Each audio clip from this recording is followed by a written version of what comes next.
newsmakers, and market movers. This is The Pulse with Francine Lacqua. Well, good morning, everyone, and welcome to The Pulse. I'm Francine Lacqua here in Rome, and here are your top stories. Bloomberg has learned that the U.S. Justice Department will push Google to sell its Chrome browser in what would be a historic crackdown on one of the world's biggest tech companies.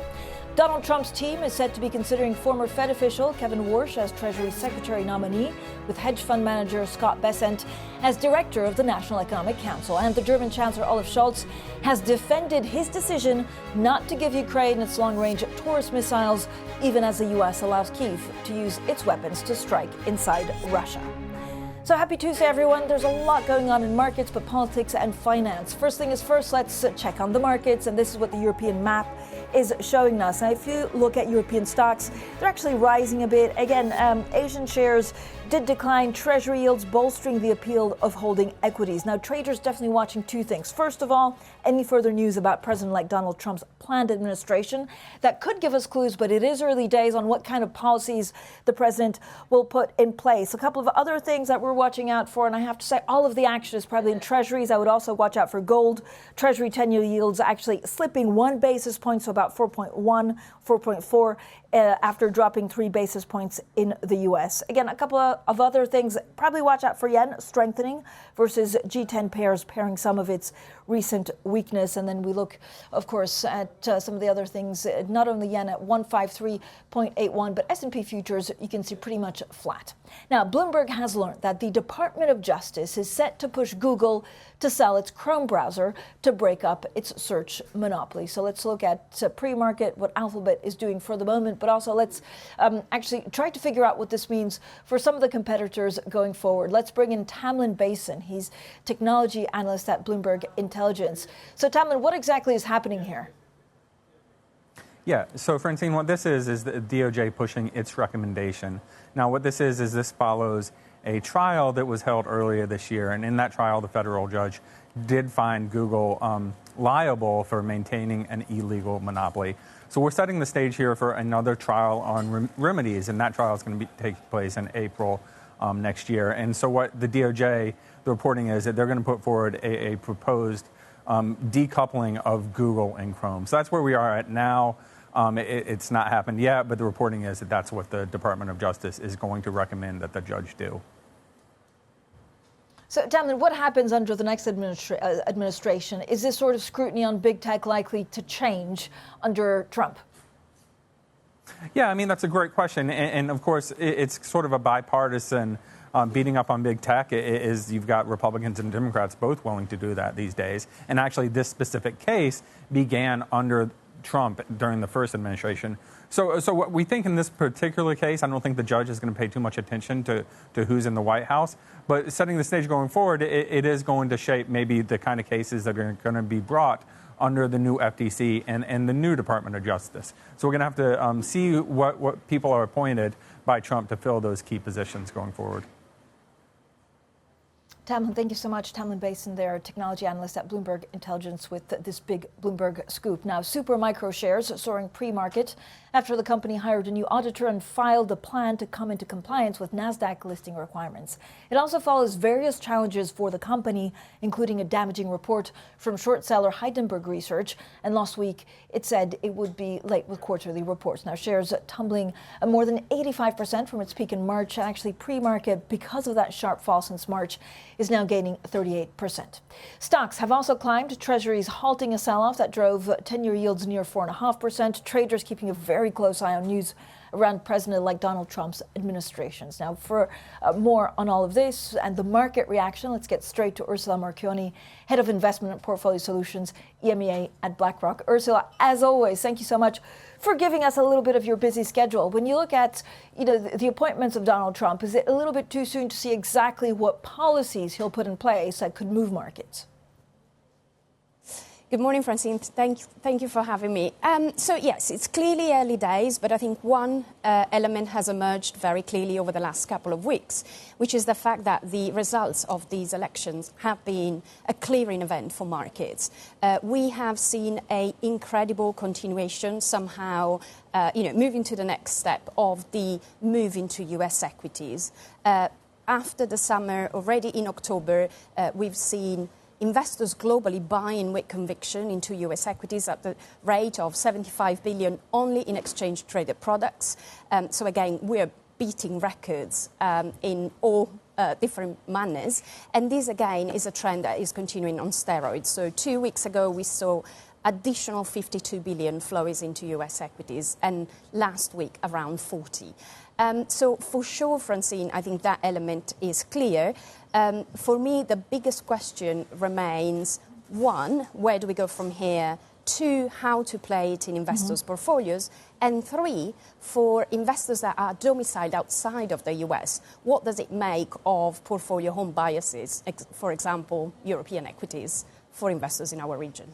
Ursula, these are the perfect questions, because I was wondering exactly the same thing. Is there a danger now that US equities are priced to perfection because a lot of the deregulation, a lot of the policies that the equity players actually like under Donald Trump have already played through?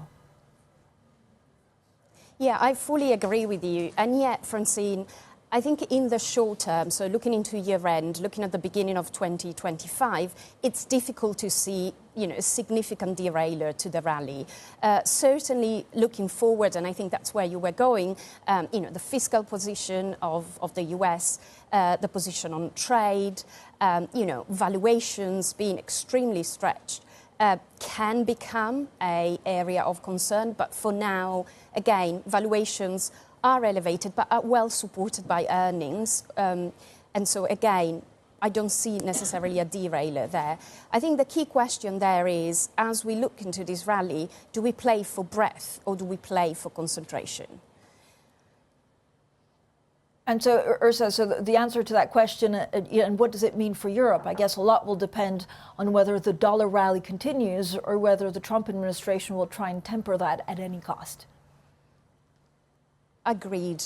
So I think Europe is, has been an interesting area for European investors year to date. We have seen 9 months of consecutive purchases, both in terms of exchange-traded products and mutual funds. So European investors do want to continue to support the region. At the same time, it's becoming costly. It is true that from a portfolio benchmark perspective, home biases are pervasive. At the same time, this US exceptionalism is becoming prevalent. And so, again, it's difficult not to jump into opportunities to pivot between breadth and concentration. So we've seen yesterday, for example, on the concentration front, a paring back of what we saw on Friday in terms of some losses.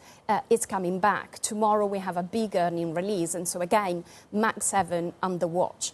On the other side, if I look into 2025, forecasted earnings are comparable between the S&P 500 and the equal weight. And so, again, you can see some breadth coming up and potentially being interesting. And again, there are plenty of instruments to trade, for example, top 20 S&P out there. We did something recently as well. So you can see the opportunity to tactically move around and be nimble.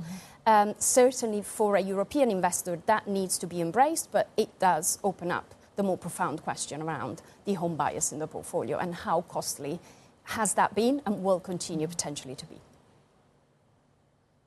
Ursula, how much do you worry about the inflationary story and the fact that actually the Fed and other central banks may not be able to cut as much as is currently priced in because of trade wars and tariffs?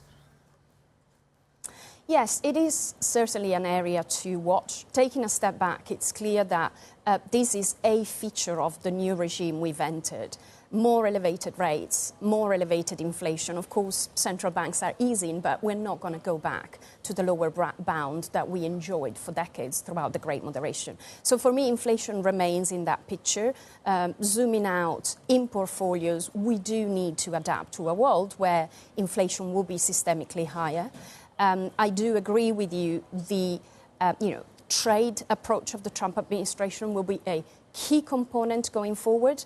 But zooming out again, giving more space, for example, to infrastructure as a portfolio allocation is a good way for clients to adapt to a regime where, again, these parameters will be more elevated than what we've experienced before.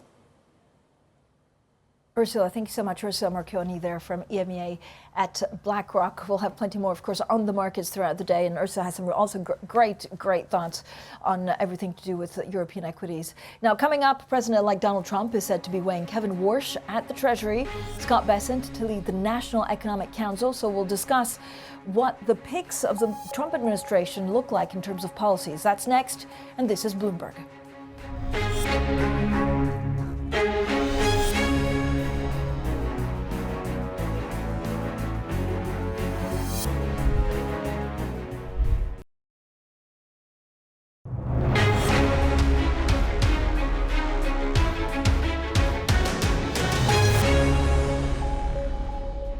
Welcome back, everyone. Now, Bloomberg understands that President-elect Donald Trump is considering appointing Kevin Warsh, a former Federal Reserve official, as Treasury Secretary, alongside hedge fund manager Scott Bessent as Director of the National Economic Council. Well, Bloomberg's Kevin Whitelaw joins us with the latest. Kevin, what would this appointment mean in terms of what Donald Trump wants for the economy? Well, I think, you can see that Donald Trump is really agonizing over this appointment much more than he's agonized over the others. He's obviously trying to balance what he wants with his broader sort of trade and security agenda, his desire to disrupt the way D.C. Does business, with the broader sense of making sure that he picks somebody that Wall Street is going to find some level of comfort with and will sort of manage the economy in a way that will help actually, keep stocks rising, which is sort of Trump's main barometer of this. So with Kevin Warsh, I think he sees someone that Wall Street would feel a strong degree of comfort with. It's someone who was part of his circle in his first term, and someone he even considered to be governor of the Federal Reserve. So I do think that, I do think you do have some comfort level with where Warsh stands on issues like inflation and sort of the Fed's management of the economy, some of the criticisms he's had. That's an area where Trump and Warsh seem to be rather in sync. But Kevin, why has a pick for Treasury Secretary actually been harder for Trump than other appointments? Yeah, well, I mean, I think when you look at some of the choices he's made for whether it's the Pentagon or some of the the Director of National Intelligence, he's choosing people who are really who would really go in with the idea to really break things up, to really rip things apart, and to totally disrupt the way that those agencies and institutions are structured and do business. That's not what actually he's looking to do with Treasury in quite the same way, because he wants to make sure that Wall Street approves of what happens there, and that his quote-unquote reviews in the stock market are going to be positive. And so I think he's actually finding himself challenged a little bit, because many of the people that are sort of going to comfort Wall Street may not share sort of the same zeal for Trump's protectionist agenda, the tariffs policy in particular. And so I do think that he's finding himself sort of torn between the reality of what Wall Street and what businesses are kind of looking for, with sort of the tariff ideology that Trump wants to bring to his next term. Kevin, thank you so much. Kevin Whitelaw there with the very latest Trump appointments. Now, as you see, yesterday we were in Athens, today we're in Rome. We continue our European tour really to try and figure out also at this juncture in time with the election of Donald Trump where European countries sit. There was a little bit of an upset for Giorgia Meloni's coalition. This was because of regional elections where we saw the center-left candidate winning back the central Italian region of Umbria in local election. Now, it's a little bit too soon to know what exactly this means going forward, but we are putting the spotlight on Italy throughout the week. And I also want to draw the viewers' attention to a great book written by our bureau chief in Milan, now bureau chief for Southern Europe, Prada by Tommaso Ebhardt. And it kind of instills really some of the panache, some of the hardworking resolve that this company in luxury, I mean, it doubled in terms of sales, it doubled in terms of revenue and market cap over the last 20 years since it IPO'd in Hong Kong. And it's a jewel of a book in Italian, but soon to be in English, that gives also a little bit of a glimpse inside Italian society. Coming up, oil steadied after the biggest gain in more than 5 weeks. Majid Jafar from Crescent Petroleum joins us next, and this is Bloomberg.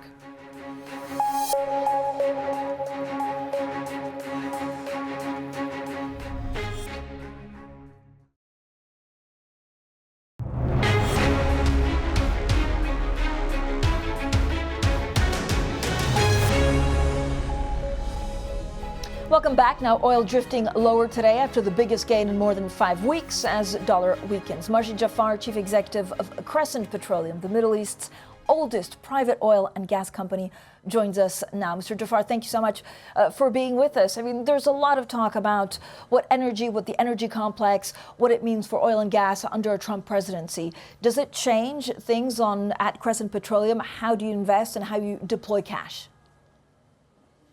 So I think, we can look beyond political headlines. In fact, the U.S. Oil and gas production reached a peak under the Biden presidency. And most of the sector there, well, all of the sector is private sector driven. So changes on policy may not actually impact the domestic agenda. What it could impact is the global investment perspective. On the one hand, we don't want to see backtracking against climate commitments because they are important, but more support from capital markets, particularly for natural gas as a key transition fuel, as recognized by COP28 last year in the UAE and also by the EU, is needed. We estimate there's about $250 billion annually being invested in natural gas today. That needs to double just to maintain demand because it's a vital replacement for coal in developing countries and an enabler of intermittent renewables by providing a stable baseload. But Majid, has your blueprint actually for the transition to net zero changed in the last 3 weeks? Does it get delayed even if the U.S. doesn't get out of the Paris Climate Accord? So the climate accord is important in terms of signaling for other countries. There was a very successful COP and UAE declaration last year. The oil and gas sector was included more than ever for the first time, and we're a proud signatory of the oil and gas decarbonization charter. But our own journey has actually been moving from oil when we started 50 plus years ago, more in the UAE, now 85% natural gas in countries like Iraq, Egypt through our affiliate. And we've achieved and maintained net zero carbon neutrality across our production since 2021, while bringing our carbon intensity down to a third of the industry average. Plus, the gas we've produced in the last 15 years in the Middle East has avoided over 50 million tons of CO2 emissions. So that vital role for natural gas, particularly in developing countries, is recognized in the energy transition. What extra investment plans do you have in Iraq? I know, for example, the Khor Mor field in Iraqi Kurdistan was hit by missiles and drones earlier this year. What's the status of that field now? So there's been, thankfully, no impact on production, which continues at over 500 million cubic feet per day, plus condensates and LPGs. And we're currently implementing an expansion plan to increase that by 50%, hopefully, if not by the end of next year, then early in 2026, certainly by Q2 of 2026. In addition, we're actually operating now 10 fields across Iraq, including in federal Iraq, in the Diyala governorate and down on the Basra border as well. So Iraq is a big expansion area, but we're also active through our affiliate in Egypt and looking at other opportunities in the Middle East, which still has half the world's oil and gas resources, including in North Africa. Yeah. Majid Jafar, very quickly, what are your fundraising plans? I know you've sold a number of bonds recently. What's your appetite in the market right now?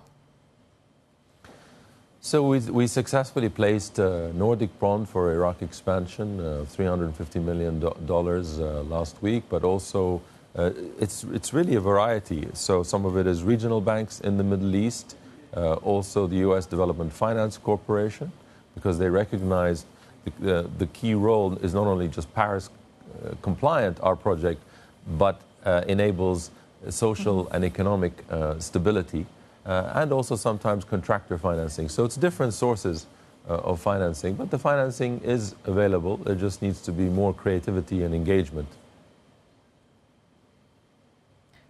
All right, Majid, Jafar, thank you so much for joining us, Chief Executive Officer at Crescent Petroleum. Now, we're just getting a little bit of breaking news. It feels like a turning point, actually, in Ukraine, making its first ATACMS strike inside Russia. Now, this is a new approach, an approach, of course, that was blessed by the U.S. just a couple of days ago when they approved to apply this American-made Army tactical missile system known as ATACMS. Now, these are supersonic guided missiles. They have a range about 300 kilometers, can carry a conventional or cluster munitions. So this is a turning point. This is according to RBC-Ukriane. These are the first attacks. Putin, for his part, has approved the expanded use of nuclear weapons in Doctrine. Again, we'll try to get to the bottom of what exactly this means, whether it's an escalation that could have consequences for the immediate future. We'll unpack that next. Plenty more to come. And this is Bloomberg.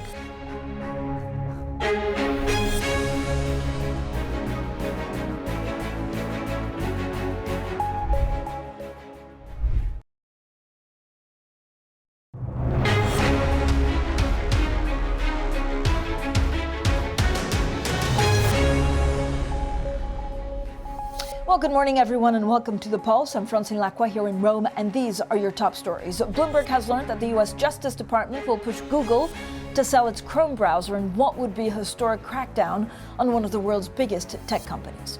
Now, Donald Trump's team is said to be considering former Fed official Kevin Warsh as Treasury Secretary nominee, with hedge fund manager Scott Bessent as director of the National Economic Council. And a Ukrainian news agency says Kyiv has made its first strike inside Russia using U.S.-supplied ATACMS. Well, meanwhile, Germany's Chancellor Olaf Scholz has defended his decision not to give Ukraine its long-range Taurus missiles.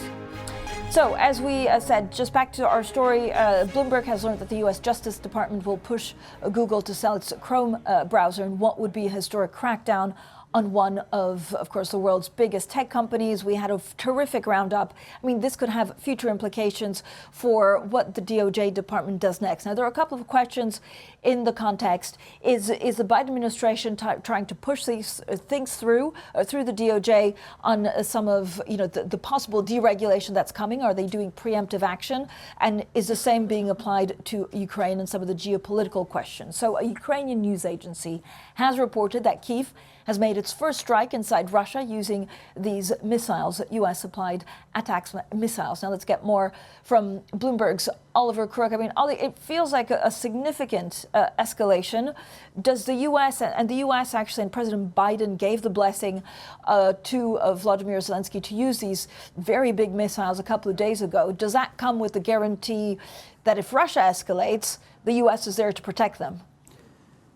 Well, I think that this is a slew of questions that we do not yet have the answers to, Francine. And just to recap some of the news that we just got in the last few minutes, because this all feels fairly significant, is what we got from Vladimir Putin was signing into a decree allowing Russia to fire nuclear weapons in response to any kind of massive conventional attack on its soil. That would include drones, that would include presumably long-range missiles, that Russia would view aggression against itself or its allies by non-nuclear state backed by other nuclear powers as a joint attack. In summary, basically saying that if there was an attack on Russia by a member of a coalition that will be seen as an attack by sort of the full coalition, i.e., even if it's a non-nuclear power aided by a nuclear power, that would be seen as a joint attack. This is something that Putin has been talking about signing into as a decree since September. This is officially happening now, and it comes, obviously, Francine, just on the heels of that sort of news that we got from Joe Biden, basically permitting the Ukrainians to begin using some of these ATACMS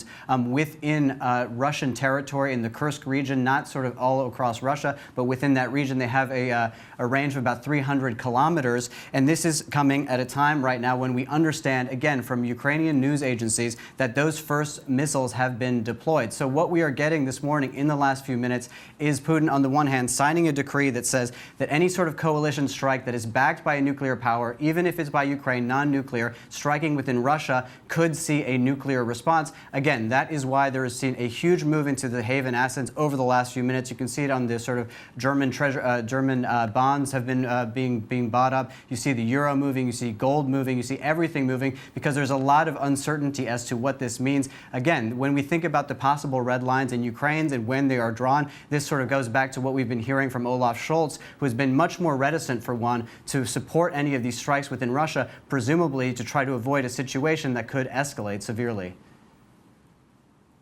But Ali, on these ATACMS, I mean, again, as you said, they're American-made Army tactical missile systems. There's these supersonic guided missiles. Will we know what they've hit this morning and what this means in terms of escalation? Or is the market just, you know, before they find out, they just want to get out of risky assets?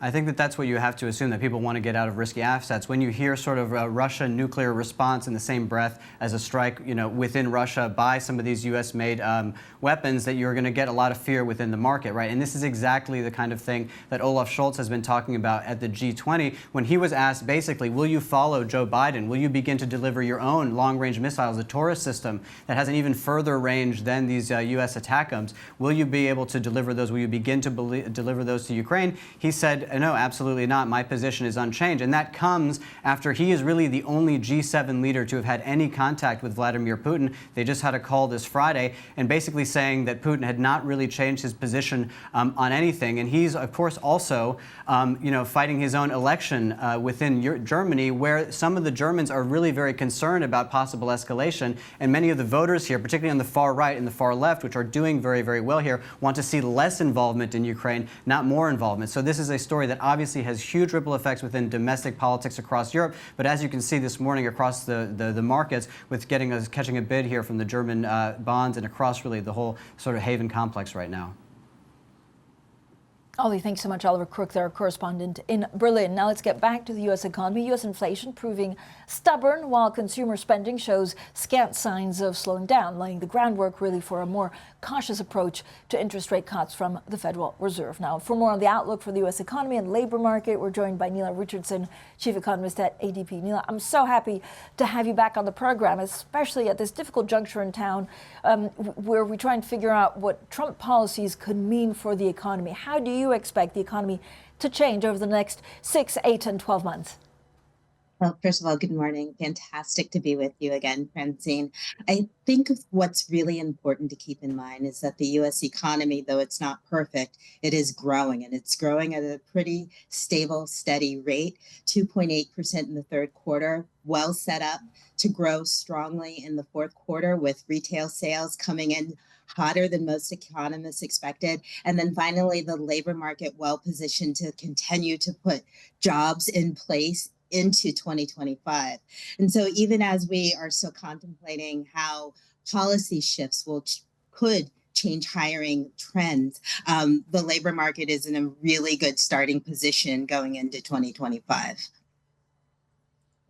Nela, and as you say, I mean, we're trying to figure out what policies could mean, but these policies have not really been announced. For the moment, they're only campaign promises. If there are tariffs between 10 and 20% to most countries around the world, is that automatically inflationary for the U.S. economy? And does that complicate the life of the Federal Reserve? Yes, it does complicate the life of the Federal Reserve to have a different policy position now part of their economic calculus. As we know, tariffs are an increase in goods that are imported from other countries. And what we've seen in terms of the labor market is that all sectors are hiring, save manufacturing. Manufacturing has struggled. It struggled going into the pandemic. It has struggled coming out of the pandemic.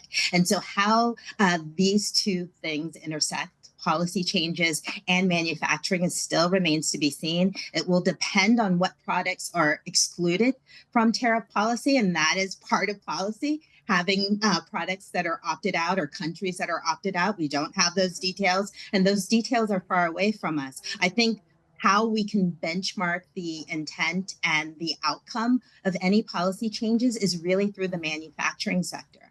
If there is hiring in response to those policies, that is one outcome. If there are is continued shedding of jobs in manufacturing. That is another. So I would point to that very specific industry for the telltale signs of how tariffs are resonating on Main Street.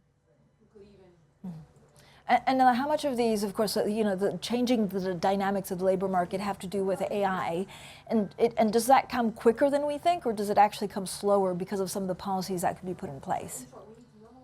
Again, this is a time of uncertainty when it comes to innovation and technology. We know that frontier innovation is happening very quickly, much more rapidly than other technical change and technical cycles. But companies are positioning to really incorporate AI and what AI means to the workforce. If you match what's going on in terms of labor productivity, which has been slowing globally, with the promise of AI, you might see that some of these skills that have been slow to be able to fill from employers, finally, we will see an ability to upskill workers to increase labor productivity. So that's the promise, but the adoption still remains to be seen. So we have new policy changes with the new administration, and we have innovation. And then there's a third factor, Francine. We have an aging workforce globally in advanced countries. So all of these things are coming together to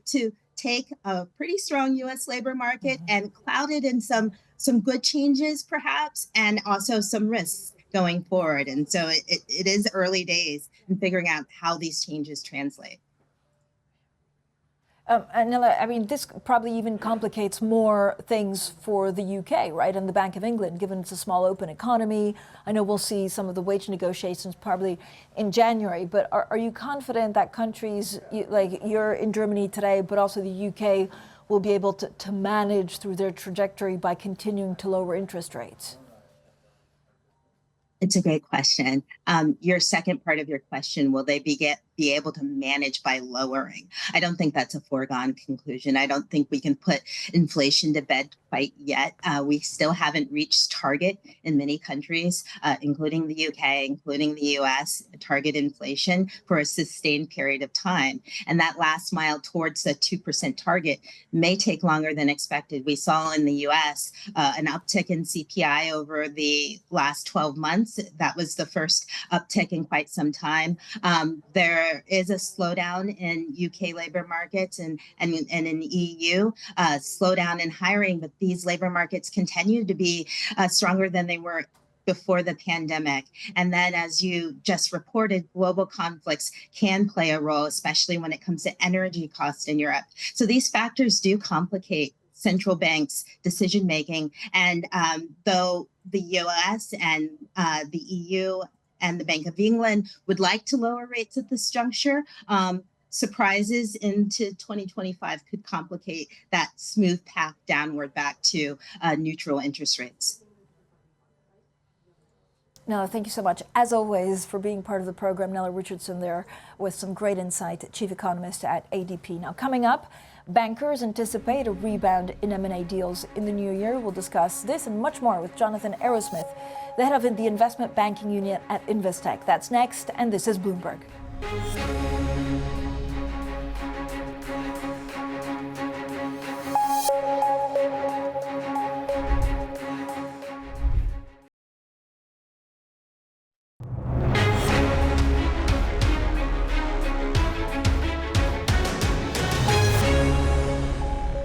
Welcome back, everyone. A bit of geopolitical news that's actually moving markets today. Now, I'm looking at bonds climbing, stocks retreating. Again, traders definitely tracking the latest news from Russia's war against Ukraine and speculation over President-elect Donald Trump's picks for a Treasury secretary. Now, we did see a sell-off in risky assets, and this is after Russia said it was pushing ahead with a nuclear doctrine that allows its expanded use of atomic weapons.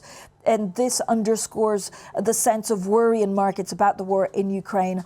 It follows also Joe Biden's decision to allow Ukraine to attack military targets in Russia using U.S.-made long-range weapons. And we understand from RBC-Ukriane that the first such strike has actually taken place this morning. So we'll keep a very close eye on this and see exactly what happens and when it happens next. Now, investors gearing up for a rebound in M&A deals, particularly in the U.S. Let's also discuss the deal-making outlook with Jonathan Arrowsmith, Investec's head of investment banking and M&A. Jonathan, thank you so much. Fantastic last name. I mean, if you're not a rock star, I don't know who is.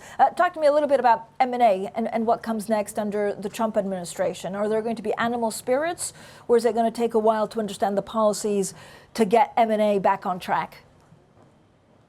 Hi there, good morning. With respect to the M&A markets generally tend to thrive on stability. And actually, in terms of that macro picture, the interest rates, the inflation, the political backdrop, many of those things are becoming much more stable as we look into 2025 in the US, but also in Europe. And so what we expect is a cautious rebound in terms of M&A activity over the course of 25, and then an increased level of activity in 2026. A lot of that will be driven by the political certainty that we have in the US and the UK and across Europe.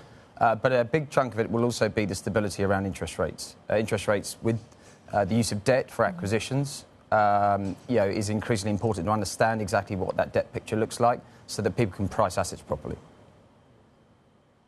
So, Jonathan, if you look at Europe, are there sectors that are still ripe for consolidation? There's been a number of consolidation or M&A stories in luxury. Is there anything that still needs to be disrupted where you'll see the bulk of M&A in the next 12 months?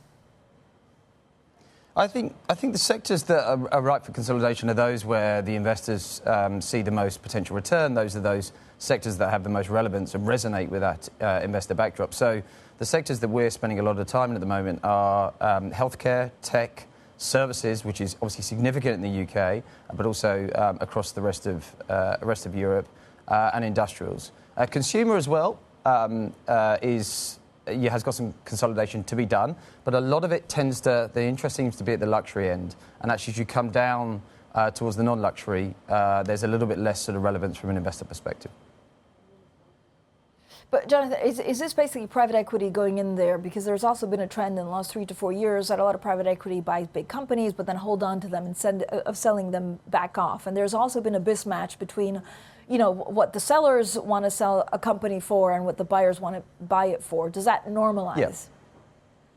Yeah, I mean, I think private equity, have been generally a force for good within the industry. What they do is they tend to buy a platform asset and then they put a lot of bolt-on deals behind it. So they run that consolidation play, recognizing that scale is important. They have the capital to do that. That historically has been significantly the debt markets, but increasingly they've had to flip that towards their own equity to support those growth. What they then seek to do is obviously sell on an asset that's quite different from the one that they bought, which is significantly larger, has some slightly different growth dynamics, and they will seek to either sell that back onto private equity or to trade, and sometimes into the public markets as well. So, that's typically what's been happening. You mentioned a price mismatch there. The price mismatch tends to come from the fact that private equity, when they bought it 5 years ago, would have bought it in a different interest rate environment than the one that they're selling it in. With the interest rate environment now more expensive, what it means is asset prices have come down a little bit. So often they're found in a situation where they like to sell it for a price and they can't quite reach that. The question then is whether they keep hold of it for another couple of years to generate those returns, or actually whether they seek to take that slightly discounted price and move on to the next thing. Is the UK government, the new UK government, doing enough to attract IPOs? Are you going to see, if not a flurry, certainly more companies being attracted to list in the UK? Yeah, I think on the IPO front, it's been a very weak market for 2 years, 3 years now. 2024 was moribund. I think there's only been 4 IPOs on the London market, one of which was Rosebank, which we were involved with. Very pleased to be involved with. We're expecting IPOs to come back in 25 and 26. The reason is actually those exits from private equity, and those exits of very good private companies, we think will find their way onto the public markets. It's also because the public markets are supported by fund managers in the UK that are getting inflows now. Those inflows are very important because they like to put that capital that they have to work in new issuance. The government recognises the importance of the public markets in the UK. It recognises the importance of the new issuance IPOs onto that market. And we're seeing some encouraging signs in terms of the way in which they're approaching it, seeking to actually streamline a little bit of the governance and the regulation. And in the recent budget as well, making sure that they didn't, as was voiced beforehand, potentially impact AIM with some of the changes to the inheritance tax. So we're pleased to see that the government is talking the right language around supporting the UK public markets and IPO issuance as well. Okay, Jonathan, thank you so much for the great insight. Jonathan Arrowsmith there, Investec's head of investment banking and M&A. Coming up, German 10-year yields fall after Ukraine reportedly uses some U.S.-supplied missiles on Russia for the first time. We'll have more in a moment, and this is Bloomberg's.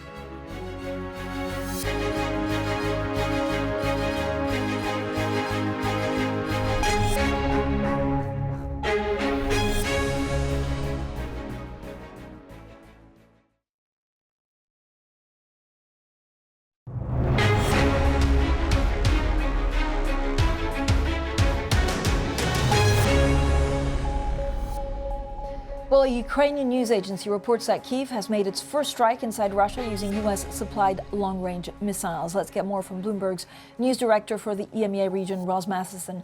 Roz, this feels like a big escalation. We also hear that actually Vladimir Putin is now talking about changing the doctrine to allow nuclear missiles. I know the markets are concerned. Let's take a big breath. What do we actually know?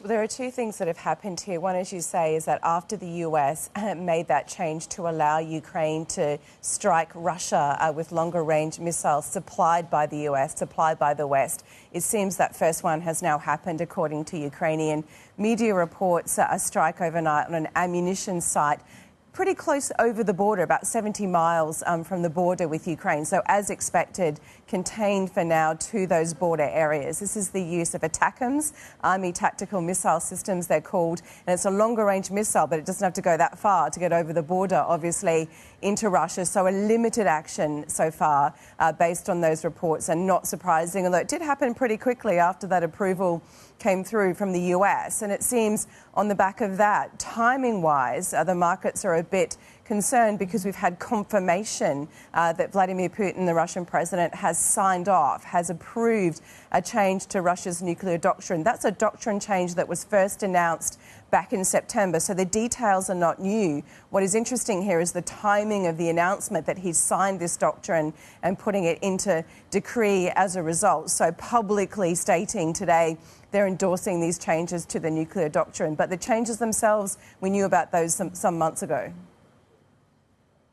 But Roz, this is funny timing because, of course, we have a change of administration come January 21st in the U.S. So are the next 2 months especially delicate? Could we see an almost like power vacuum where also Putin tries to take advantage? Or are we going to see Joe Biden trying to really put his stamp before he leaves office? We're probably going to see both of those things. We're going to see in the months leading up to the Trump administration taking the seat in the White House, is that you're going to see Russia trying to push the advantage here on the ground inside Ukraine. We're already seeing that. They're pushing on regardless. And at the same time, Ukraine seems to be trying to get itself in the best possible position militarily. In the reality, you know, Ukraine's allies are now saying publicly Ukraine will need to get to the point where it has to negotiate an end to this war, at least a ceasefire in this war, and how to position itself to be best able to do so. And that means getting itself set up militarily on the ground. So it's pushing again inside, you know, the Russian border, over the border area militarily. It's using these longer range missiles now, obviously deploying those on Russian soil. So it's about positioning really for both Russia and Ukraine to be in the best place possible at whatever point they're going to have to come to the table, or that Russia will feel it's ready to come to the table. And that seems to be where we're headed in the next couple of months. Roz, thank you so much. Bloomberg's news director for the EMEA region, Roz Matheson. Again, bonds climbing, stocks retreating as traders are trying to track and figure out the latest news from Russia's war against Ukraine. Up next, Bloomberg Brief, and this is Bloomberg.